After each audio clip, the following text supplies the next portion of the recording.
Bienvenue dans ce nouvel épisode de podcast, un épisode de podcast Parcours d'OBM. Pour rappel, les épisodes Parcours d'OBM sont des épisodes où je reviens sur le parcours des OBM que je forme à travers Projet OBM.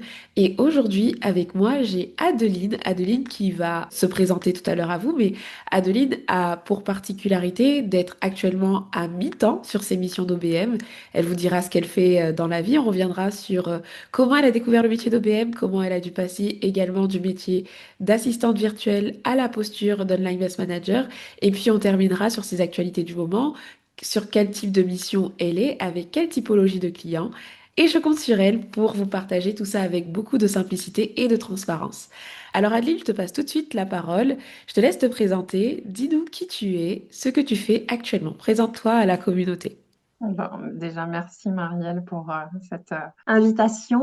J'en suis flattée et honorée et je vais essayer de pouvoir partager effectivement mon parcours qui n'est pas forcément le plus linéaire possible.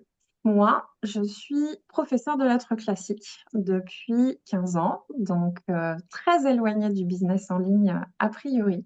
Je travaille dans un collège d'éducation prioritaire. J'ai eu la vocation assez tôt et donc j'ai suivi le parcours classique.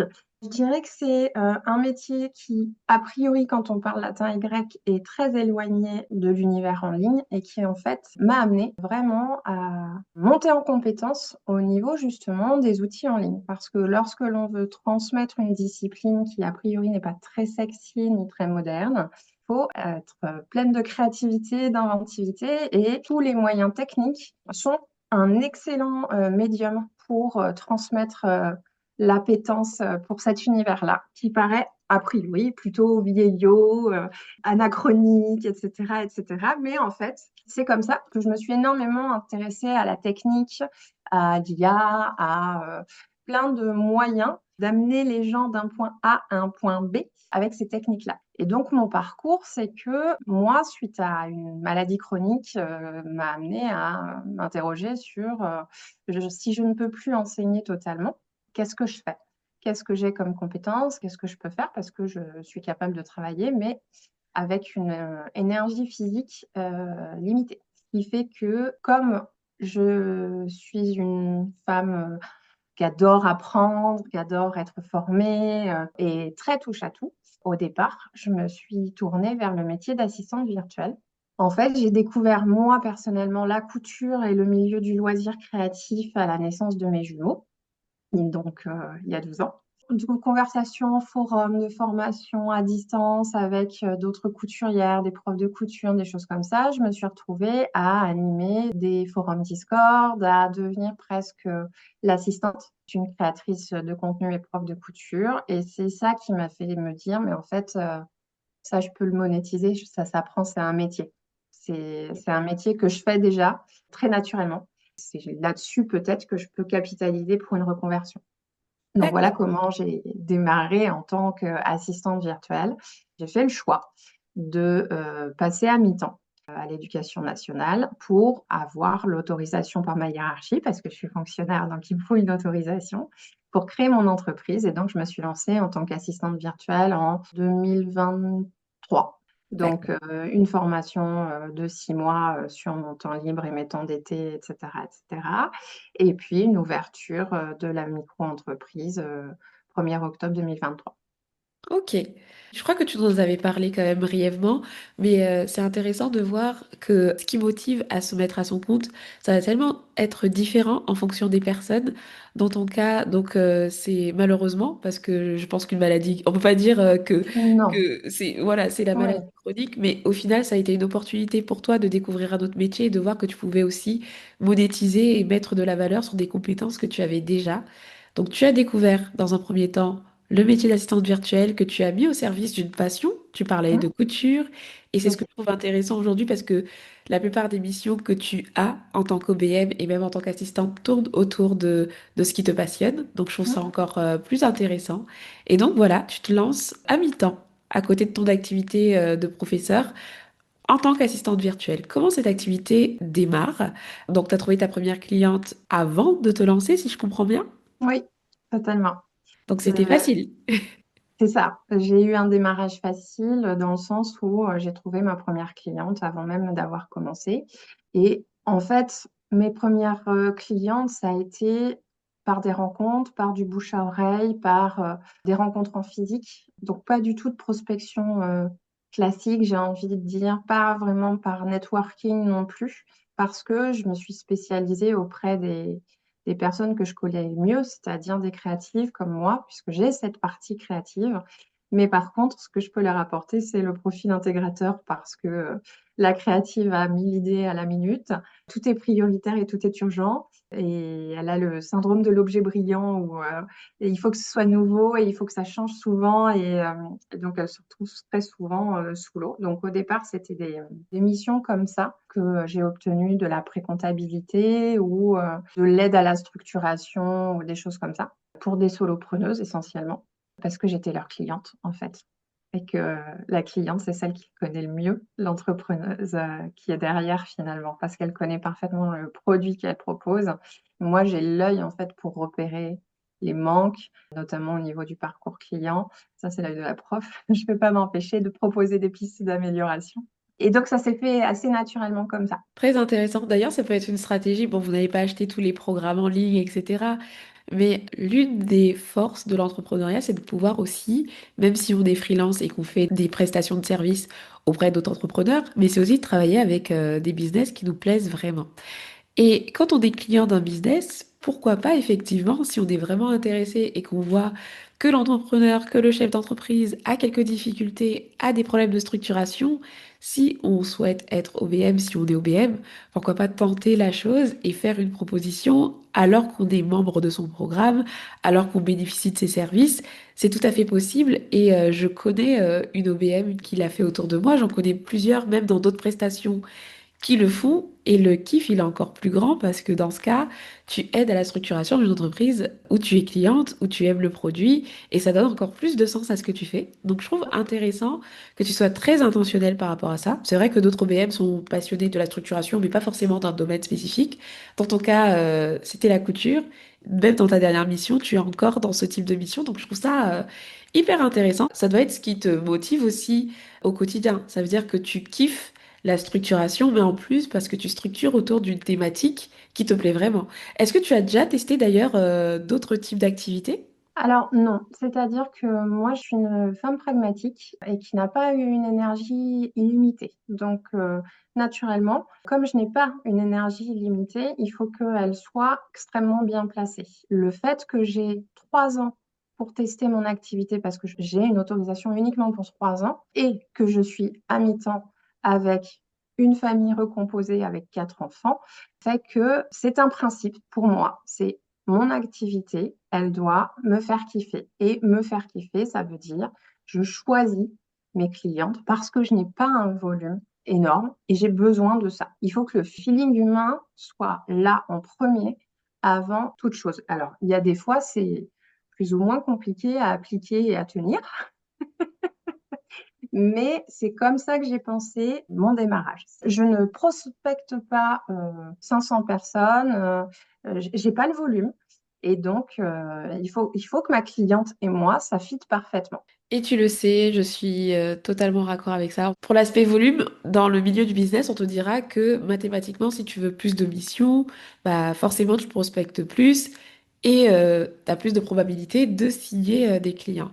Mais c'est vrai que si ta prospection, ta liste de prospects n'est pas qualitative, au final, mais quelle typologie de clients tu vas avoir? Tu vas avoir prospecté 100 personnes, tu connais pas son business, tu ne sais pas du tout si ça va te plaire, tu sais pas si ça fit en termes de valeur parce que t'as pas pris le temps de t'arrêter vraiment sur le business, voir ce que tu peux apporter à la personne.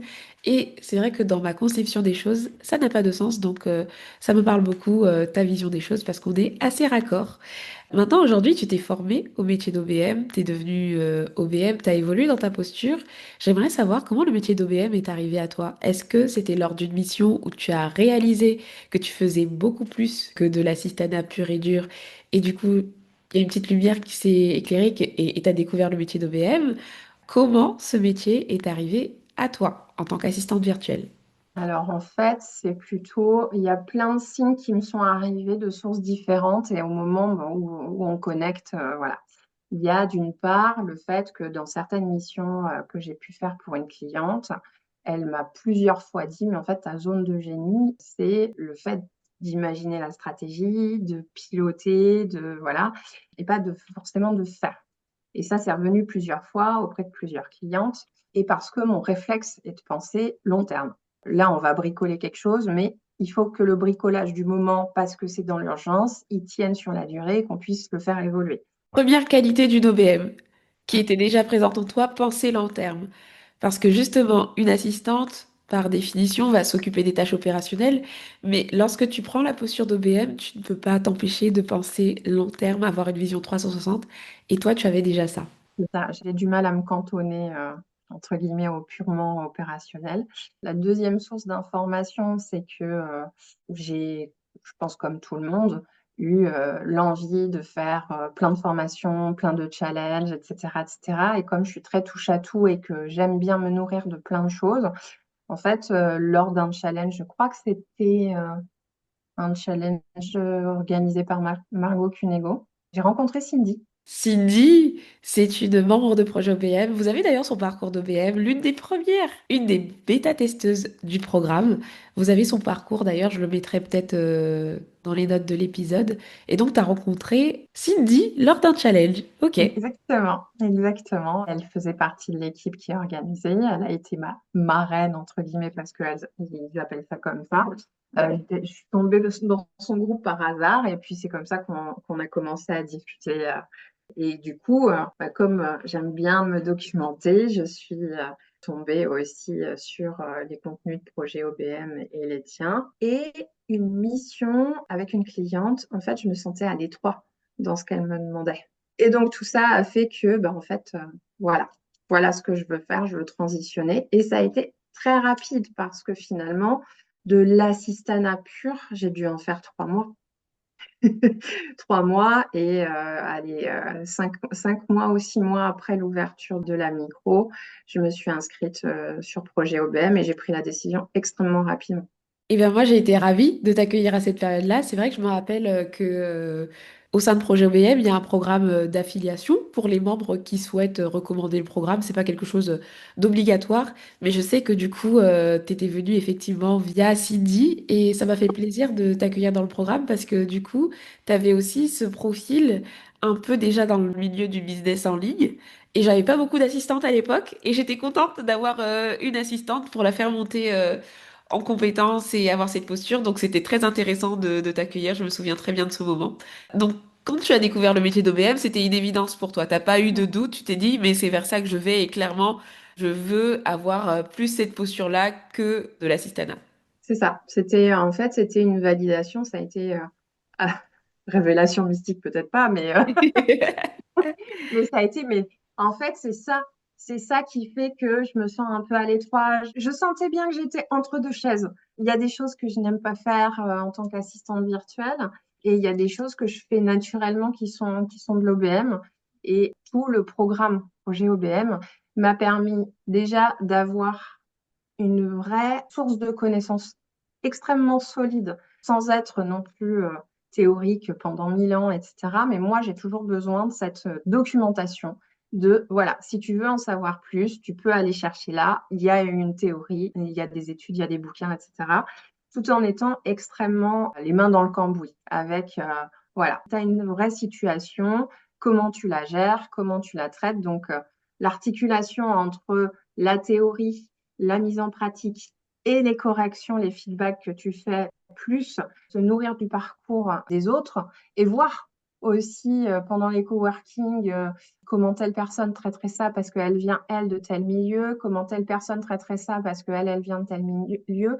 Confronter nos points de vue sur un même cas pratique m'a permis de monter très rapidement en compétences et surtout, c'est pas tant la montée en compétences que me rendre compte que j'avais une différence, une valeur ajoutée et que ça me faisait kiffer en fait.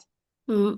Là, tu as mis en évidence, tu as parlé de plein de d'options. Option, c'est pas le terme, mais de projets OBM Mm. dans sa structuration. Vraiment, c'est un programme qui est vraiment construit pour cette montée en compétences. Et tu as cité du coup les entraînements, la partie théorique, ou parce que c'est sûr que si on te met devant une formation avec juste de la théorie et que t'as pas l'occasion de pratiquer tout de suite, etc., pour moi, ça ne faisait pas sens. C'est pour ça que du coup, effectivement, il y a des entraînements, donc tu disais que ça t'avait aidé, la connexion avec d'autres OBM, la confrontation des idées, le fait de pas te sentir seul, d'avoir un retour de mentor. Tu parlais aussi du fait d'avoir mis en évidence tes points forts. Je sais que c'est un truc que j'essaye de faire lorsque je vous fais des feedbacks, vous alerter lorsque je vois un truc qui se démarque. Et c'est vrai que toi, ce qui m'a tout de suite frappé avec toi, c'était ta maîtrise de Notion. Je pense que c'est quelque chose que tu ne voulais pas forcément assumer parce que des fois, on peut avoir ce syndrome de l'imposteur, mais j'ai pas fait de formation Notion. Mais tout de suite, je t'ai dit que c'était un truc que Mm. tu pouvais valoriser parce que c'est un outil que tu maîtrises très très bien. Et deuxième chose, c'est que franchement, t'arrives à, alors ça c'est incroyable, mais tu arrives à transmettre du fun dans tes tableaux, dans ta structuration. Je sais pas si c'est les termes que tu emploies, mais quand je voyais tes travaux, je trouvais qu'il y avait du peps. Alors que bah, ça reste des tableaux, ça reste de la structuration, ça reste un rétro-planning. Mais t'arrivais à transmettre ce côté créatif dans ce que tu faisais. Et je trouvais ça beau et je l'ai mis en avant. Et je trouve que le fait de pouvoir justement, pour vous qui vous lancez, qui êtes face à ce syndrome de l'imposteur, face à ces challenges mindset, on en parlera aussi tout à l'heure, t'en as eu, ben, avoir quelqu'un qui est sur le terrain, qui connaît le métier, qui s'est lancé, qui vous fait des retours spécifiques sur vos points forts, sur les axes d'amélioration aussi, mais sur ce que vous pouvez déjà valoriser, c'est vrai que je pense que c'est précieux. Moi, j'aurais aimé avoir ça quand je me suis lancée. Mm. Et je suis contente que ça t'ait aidé, toi, à prendre ta place en tant qu'Online Business Manager. Donc là, c'est beau, tu dis que le programme t'a aidé, mais j'aimerais qu'on parle aussi des challenges que tu as pu avoir dans ce changement de posture. Parce que tu as été équipé, je t'ai encouragé, tu as eu le soutien de la communauté, mais tu as quand même eu une phase de challenge. Je sais parce que tu en as parlé aussi dans la communauté. On est là pour ça. Vous savez que j'aime pas vous vendre tout ce qui va bien. On reviendra à la fin sur ce qui se passe bien pour toi dans ton activité, mais j'aimerais qu'on revienne dans cette phase de ton activité où tu as eu des doutes, où tu as eu du mal à, tu sais, switcher ton activité de d'assistante virtuelle et OBM. Explique-nous quelle était ta problématique et finalement comment tu t'en es sortie. La problématique était que on va mettre dans le même panier le syndrome de l'imposteur ou de l'impostrice, le fait d'être déjà dans des missions avec des clientes qui te voient comme une personne qui exécute et le fait de traverser une problématique commerciale. Ok, comment je fais parce que c'est pas les mêmes missions, c'est pas le même cadre, c'est pas les mêmes attentes non plus, c'est pas les mêmes tarifs. Il y avait plein de choses. Et donc, j'ai partagé le fait d'être un peu down parce que en tant qu'assistante virtuelle, je pouvais éventuellement trouver des missions, mais qui m'enthousiasmaient pas. En tant qu'OBM, c'est une autre posture à assumer. Et déjà, il faut avoir confiance en soi ou tout au moins donner l'impression d'avoir confiance en soi. Donc, j'ai partagé sur le Slack ça et j'en suis très contente parce que, en fait, il y a plein de choses qui sont passées en même temps. J'ai switché en me disant, en fait, ma formation d'assistante virtuelle, c'est pas un poids ou c'est pas négatif. Finalement, c'est positif parce que quand tu as eu les mains dans le cambouis, c'est plus facile ensuite en tant qu'OBM de pouvoir anticiper ce qui va se passer au niveau opérationnel. Et du coup, je trouve que c'est toujours une force maintenant bah, d'avoir occupé le poste de la personne que tu pilotes, si tu as piloté déjà, parce que on parle le même langage. Tu sais exactement ce qu'elle peut traverser et du coup, ça fluidifie le parcours, je trouve. Je considère que la personne qui fait le métier, c'est la meilleure personne, c'est la mieux placée pour optimiser ou pour proposer des pistes d'amélioration à son propre travail. Ensuite, la deuxième chose qu'il s'est passé, c'est d'accepter que ça fasse partie du chemin, que c'est normal, en fait, que cette période d'inconfort, il faut la traverser d'une manière ou d'une autre, mais que c'est qu'une phase. Tu vas en ressortir. Et à partir du moment où j'ai accepté en disant, bah ouais, c'est normal que ce soit pas facile à transitionner et voilà, ça va faire son chemin tranquillement, tu vas réussir comme d'habitude. Je sais que je fonctionne comme ça et je sais que la vie fonctionne comme ça. Tu as des périodes où tout va bien, tu as une période de crise, tu as une période où tu es entre, le cul entre deux chaises. Et puis une fois que tu as pris le temps de laisser reposer un peu tout ça, il y a un peu une clarté qui s'installe et hop, tu repars. Et souvent, tu repars plus fort. D'accord, donc tu as pris le temps de digérer, de prendre du recul et de ne pas te laisser bouffer par ces émotions négatives et plutôt les analyser. En fait, j'ai accepté d'être en PLS pendant une semaine, 15 jours. Ok, il faut que ça, faut que ça arrive, quoi. Faut que tu pleures, faut que tu te roules en boule, faut que tu dis, ah, c'est trop dur, l'entrepreneuriat, etc., etc. Mais parce que c'est vrai, j'étais pas habituée, je suis fonctionnaire, il n'y a pas de haut et de bas dans le sens où il y a quelque chose de très linéaire dans mon parcours. Et en fait, les périodes où tu progresses le plus, c'est les périodes où tu traverses une crise et tu es résiliente et tu t'en sors. Donc, il faut juste accepter que, OK, je me laisse une semaine où je ne fais rien. Je ne fais rien, je pleure, voilà, j'envoie tout balader par la fenêtre, etc. Je remets tout en question. Et puis après, OK, maintenant que les choses sont posées et que les émotions sont passées, concrètement, ça donne quoi? Tu fais quoi? Euh... T'organises quoi? Tu lances quoi? Parce que Yes. tu peux pas tout lancer, tout activer en même temps, tu vas crever au bout de 10 jours. Donc voilà, j'ai accepté de Ouais. lâcher prise. Tu as laissé l'émotion te traverser. Mm. Voilà, tu as laissé l'émotion te traverser et je sais qu'il y a une lumière au bout de ce tunnel, puisque encore sur Slack, tu nous as annoncé, alors je sais plus comment ça s'est terminé, mais tu avais eu une opportunité, ou... mais en tout cas, tu avais retrouvé ta dynamique, ton envie de continuer, etc. Qu'est-ce qui s'est passé à la fin de ce tunnel où tu as vu un peu la lumière? C'est drôle ce qui s'est passé parce qu'en fait, c'est une histoire en plein d'actes. C'est que juillet, il y a une entreprise que j'adore et que je cible, enfin, qui n'était pas tout à fait dans ma vision. Pour moi, c'était trop gros pour moi. Il n'y avait pas de besoin qui annonce sur LinkedIn un recrutement pour un responsable de pôle formation professionnelle. Et je me dis, OK, c'est pas OBM, c'est pas ceci, c'est pas cela. Mais en fait, j'ai envie, je candidate, je fais le processus de recrutement et je ne suis pas choisie. Le mois d'après, je suis toujours sûre, ils m'ont pas choisi. Le mois d'après, je suis toujours sûre, ils m'ont toujours pas choisi.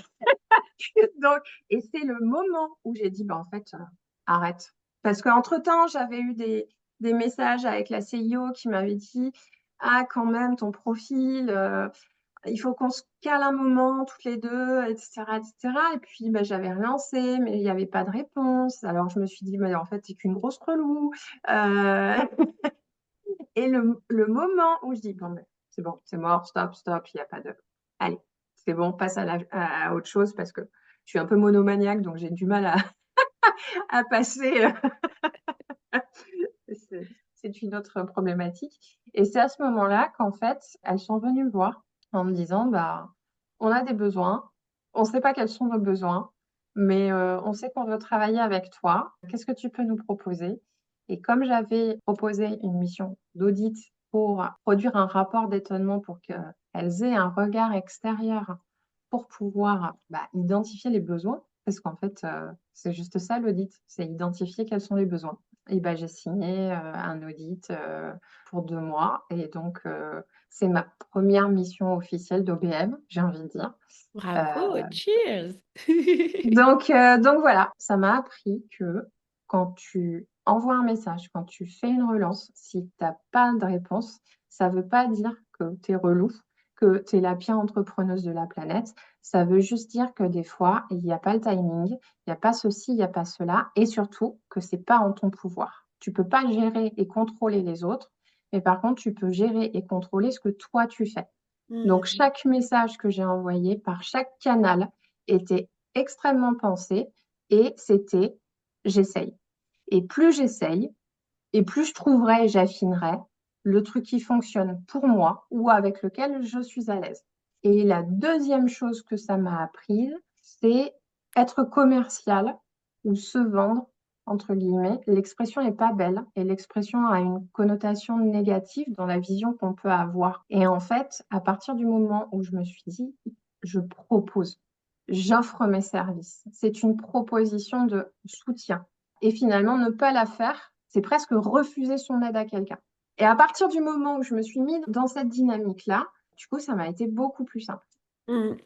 Je vois, alors je pense que tu t'es forgé un peu cet état d'esprit, pas que lié à Projet OBM, mais ce que tu dis, tu peux en témoigner, c'est exactement ce que je vous dis. Par exemple, sur l'aspect prospection, moi, ce qui m'a réconcilié personnellement avec la prospection, parce que j'aime pas prospecter. Tout le monde aimerait bien être la fleur qu'on cueille et ne jamais avoir à demander, etc.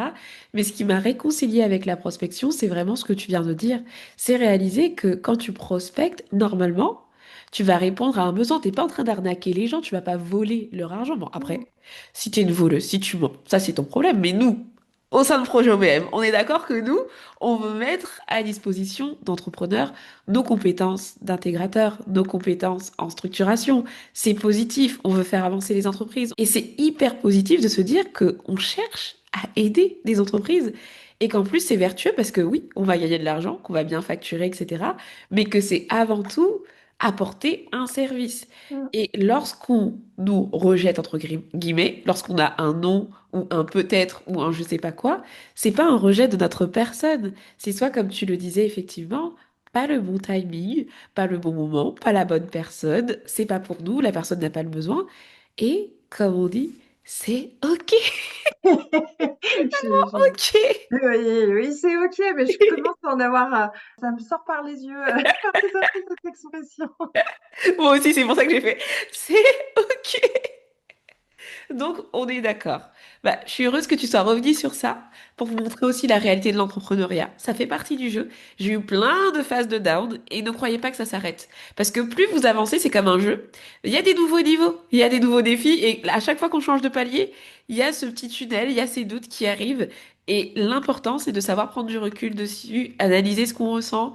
Voilà, savoir ce qu'on veut, clarifier ses intentions, clarifier ce qu'on veut vraiment, clarifier nos convictions aussi, être sûr de ce vers quoi on va et ça fait partie du jeu. Donc je suis très heureuse qu'on ait pu en parler. Donc là, tu es sur une mission d'audit. Moi, je sais que je vous ai fait une vidéo parce que je trouve que l'audit, c'est une belle porte d'entrée dans les entreprises. Peux-tu nous dire ce que tu fais dans ta mission pour aider une OBM qui se questionne sur le métier, qui ne sait pas de quoi on parle? Bah, qu'est-ce que tu fais là dans ta mission actuelle du coup? Dans ma mission actuelle, voilà comment j'ai structuré les choses. Pour brosser le tableau, on est sur une entreprise de formation en ligne qui a 10 ans et maintenant une PME puisqu'elle emploie 15 personnes. Par rapport à la typologie de clients que tu viens de mentionner, je fais une petite parenthèse parce que là, on a typiquement le cas de figure et c'est pour ça que je suis en train de faire plein de changements. On a le cas de figure d'une qui était peut-être un business en ligne au départ, qui a grandi puisque tu m'as dit tout à l'heure qu'il y avait à peu près 15 salariés. Donc on n'est même plus dans la TPE, on est un peu dans la PME. Je sais pas combien de chiffres d'affaires ils font non plus parce que ça varie aussi parce que je crois que les TPE c'est moins de 2 millions d'euros et les PME ça doit être moins de 250 millions d'euros. Mais du coup, une OBM aujourd'hui ne peut pas se restreindre à se dire qu'elle va accompagner uniquement le solopreneur qui a deux, trois freelances avec qui il ou elle travaille. Ce serait tellement se fermer de portes. Donc, petite parenthèse, ouvrez bien grand les yeux. Vos clients peuvent être au-delà du petit solopreneur. Vous pouvez aussi avoir l'ambition de toucher des entreprises avec beaucoup plus d'expérience et qui sont vraiment aujourd'hui des TPE et des PME. Et donc, j'ai structuré la mission en deux temps, c'est-à-dire, premier temps, recueillir l'information, voir comment les gens se sentent, comment ils organisent et qu'est-ce qu'ils voient eux sur le terrain. Et la deuxième partie, c'est ben, on va confronter ça avec la data qu'on a. Moi, on m'a demandé un audit avec un focus sur organisation et rôle parce qu'on a un organigramme qui n'est pas fonctionnel. Donc voilà le focus qu'on m'a demandé. Alors, petite parenthèse de mon côté, il y a un excellent épisode du podcast de Marion Voisin. Alors, je crois que c'est dans le cockpit que ça s'appelle. Alors, je sais pas dans quel ordre les épisodes vont sortir, mais Marion va avoir son parcours d'OBM qui va sortir aussi. Donc, Marion Voisin, celle qui a travaillé chez Amazon, vous allez faire le lien. Exactement. Et l'épisode est génialissime. En fait, le terme audit fait peur parce que ça fait très contrôle. C'est la prof qui sort son stylo rouge, quoi. Et ce qui les a intéressés, c'est la production du rapport d'étonnement. C'est un employé qui rentre dans la boîte et qui fait la liste de voilà ce qui m'étonne pour proposer des pistes d'amélioration. Et surtout, bah, ça permet d'avoir un regard neuf sur ton activité et sur toutes les zones d'ombre, toutes les choses très implicites qui sont dans une boîte, notamment quand les gens travaillent ensemble depuis 10 ans. Ça peut aller de, en fait, il est où le code Wi-Fi, à, quand j'ai besoin de telle information, où est-ce que je vais la chercher, quoi. Mm. Donc, voilà en gros l'audit que je fais en ce moment. Ok, donc très intéressant. On est dans une posture de consultante un peu et j'aime encourager à voir le métier d'OBM dans toutes ses facettes parce que effectivement, on peut être bras droit, intégrer une entreprise, etc. Mais on peut être aussi celle qui conseille. Et ça ouvre d'autres perspectives sur le métier et c'est un peu ce que tu fais actuellement puisque ton rapport d'étonnement va être un mélange de recommandations, de conseils et très souvent, ça peut conduire à une mission parce que du coup, accompagner à la mise en place de ce plan d'action. Et Ouais. je sais que pas mal commencent à faire cette stratégie, proposer un audit et ensuite accompagner. C'est très intéressant dans un milieu où parfois les entrepreneurs ne voient pas les besoins. Donc, Mm. très intéressant. Tu voulais dire quelque chose par rapport à ça? Oui, je voulais dire aussi que effectivement, c'est la stratégie que j'ai mise en place et que enfin, en tout cas, moi, je vois un intérêt pour moi, totalement pragmatique, c'est de pouvoir me laisser le temps de me dire, est-ce que j'ai envie de travailler là? Ouais. Est-ce que j'ai envie de travailler avec ces personnes? Est-ce que je peux réellement leur apporter quelque chose? Et est-ce que, voilà, on s'essaye. Donc voilà, l'idée, j'espère que ce sera transformé en mission long terme, parce que vu ce que j'en ai vu, j'ai envie. Après, la question, c'est sur quel périmètre? Où est-ce que je peux avoir le plus de valeur ajoutée? Et ça m'amène à raconter la deuxième histoire qui m'est arrivée à peu près en même temps. C'est-à-dire que en même temps, j'ai eu cette grande joie de signer l'audit avec quelqu'un avec qui j'étais en contact depuis 6 mois. Et j'ai eu l'autre cas de figure, c'est-à-dire un moment où un de mes contrats s'arrêtait et j'avais personne dans le pipeline commercial. Et je me disais, voilà. Et une entrepreneuse est venue à moi comme ça, donc par recommandation, par bouche à oreille, parce que voilà. Donc c'était une solopreneuse. Je lui ai fait un audit rapide. On est parti sur une mission 3 mois. On a fait un Black Friday à 10K. Ah mais oui, Euh, j'avais oublié cette petite parenthèse, cette victoire quand même pas... Ah! exactement. Donc, gros Black Friday, la première fois de son histoire et tout ça. Elle était extrêmement contente. On arrive avant même la fin de la première période. Elle me dit, bah, bien évidemment, je continue avec toi. Donc, avant mes vacances, j'envoie la proposition commerciale avec le plan, etc., pour les 3 premiers mois. Donc, voilà, j'ai mis stratégie long terme. Pour moi, dans ma tête, c'était fait. Il y avait pas de débat, hein. Il n'y avait pas de débat. Et puis, janvier, on fait notre rendez-vous, notre dernier rendez-vous des 3 mois. Et là, elle me dit, en fait, j'ai totalement changé de projet. Je veux que ça reste un side business. Et du coup, j'ai besoin de quelqu'un pour faire la com, etc., etc. Donc, comme je suis comme ça et que en discutant avec elle, essayer d'imaginer un plan parce que moi, j'aime pas faire le visuel, etc., etc., mais je peux très bien piloter tout le reste. J'ai raccroché, je lui ai dit, bon, ben, on se reparle après le week-end. Et en fait, c'était très difficile, hein. Mais j'ai pas passé un très bon week-end. Et le lundi, en fait, je lui ai annoncé que j'étais pas la bonne personne pour faire sa mission et que ce serait pas honnête de ma part et qu'il fallait qu'elle garde son énergie et son argent et que moi, je m'épanouirais pas là-dedans. Hmm. Mais je pense que j'aurais pas pu réellement rester alignée comme ça si j'avais pas vécu de l'intérieur le fait d'être dans une mission qui ne te convient pas, qui te met un stress et une charge mentale. C'était vraiment il faut que je fasse la pré-comptabilité et c'est pas fluide et le process c'est pas bon et j'aime pas ça et Ouais, il y a voilà. beaucoup de résistance, quoi. Et je l'ai gardé 6 mois. Et je l'ai gardé 6 mois, 6 mois de trop. Si j'étais pas déjà passée par le fait d'avoir une mission qui te convient pas, même si la cliente, tu l'adores, hein, bah peut-être que j'aurais essayé de faire rentrer des ronds dans des carrés. Parce que je voulais aider, parce qu'elle avait un besoin et qu'elle voulait travailler avec moi et que le fitting humain était super. Mais ça m'a appris que voilà, il faut qu'il y ait le fitting humain, il faut qu'il y ait le fitting commercial et les intérêts business. Et que quand les intérêts business sont pas alignés, Même si, ouais, enfin, en tout cas pour moi, j'ai pas le volume et l'énergie pour pouvoir pousser au maximum. Et en gros, c'est ce que je me suis dit pour 2026. La règle, c'est tout ce qui m'amène à me rigidifier ou à serrer les dents et à tenir, c'est non.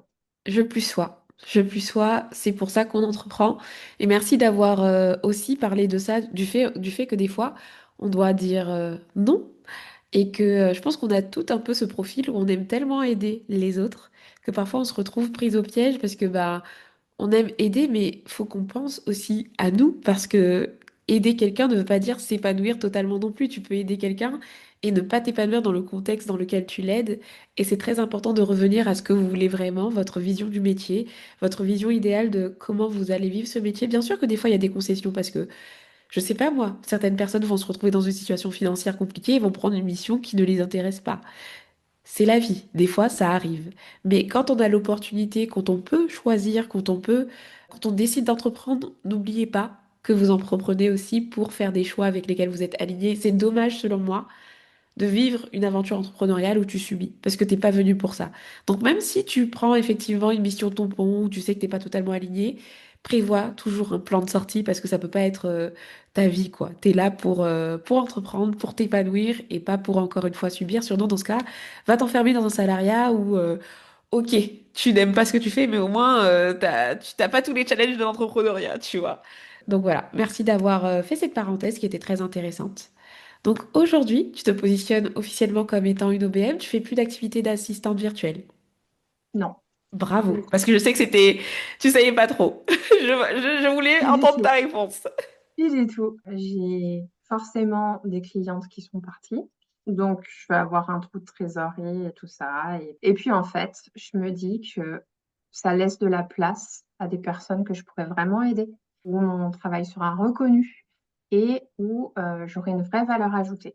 Et que ça laisse la place à mes clients d'avoir une assistante virtuelle si c'est d'une assistante virtuelle dont elles ont besoin. Et puis, il y a de la place pour tout le monde, en fait. Il faut juste que les besoins soient alignés avec ce qu'on peut apporter. Donc là, actuellement, j'ai deux clientes, une pour laquelle je fais l'audit et une qui est une solopreneuse qui commence à structurer une équipe. Et ces deux missions me remplissent de joie. Et en fait, il faut que ce soit ça qui me guide. Je ne me suis pas mis d'objectif chiffré, c'est le chemin qui est important. Merci pour ton partage. Quel conseil tu donnerais à une assistante virtuelle qui sent qu'elle a envie d'évoluer vers le rôle d'OBM? Alors, premier conseil très VRP, c'est suis la formation projet OBM. Moi, et je vous demande même pas, hein, mais merci pour la petite promotion. Non, Je je suis sais fière bien, de ce programme, donc je suis d'accord avec toi. mais parce qu'en fait, c'est un accélérateur et c'est une mise en lumière. C'est-à-dire que tu peux faire toute seule dans ton coin avec. De toute façon, on peut faire tout seul dans son coin avec toutes les ressources qu'on a à disposition. C'est juste que c'est un accélérateur de monter en compétences, mais pas que. Ok, je vais t'apporter des choses pour pouvoir construire ton propre édifice.